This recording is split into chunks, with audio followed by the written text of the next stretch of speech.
Isang magandang hapon po or maggagabi na rin po sa bawat isa. Latest weather update po muli tayo September 12, 2022. So ganito po no, patuloy pa rin po natin binabantayan ito nga pong dalawang low pressure area or active low pressure area. Isa pong nasa loob ng PAR, isa namang nasa labas.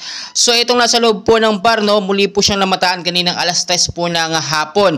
At may layo po itong 705 kilometers east of northeast of Basco, Batanes po yan. Or di kaya naman po no, 710 kilometers east of Itbayat, Batanes. Makikita nyo po, bandang Batanes area talaga itong active low pressure area, at posible po itong maging ganap na bagyo sa paglipas lamang po ng ilang mga oras. As of now, nasa 35 kilometers per hour pa lamang naman ang lakas ng kanyang hangin. Malapit pa rin po sa sentro na may bugso pong pumapalo sa 55 kilometers per hour. Pa northwestward po ang kilo sa bilis po na 20 kilometers per hour. So mahina pa naman ito at wala pa naman po itong direktang epekto sa ating bansang Pilipinas. Ang ating nararanasan po ng pag-uulan na malakas, lalo na po kanina, no, especially sa hapon hanggang sa gabi, dala po yan na tinatawag po natin na southwest monsoon or hanging habagat na pinapalakas nga po ng mga cloud cluster na nakapalibot po dito sa PAR. Kasama na nga po dyan yung mga active low pressure area na nagiging dahilan po ng paglakas po ng southwest monsoon. So, as you can see, makikita nyo naman sa ating live radar, no, 35 kilometers per hour. Mahina pa naman siya, so hindi dapat mag-alala ang ating mga kababayan na baka magtaka kayo, baka isipin po ninyo may bagyo. So,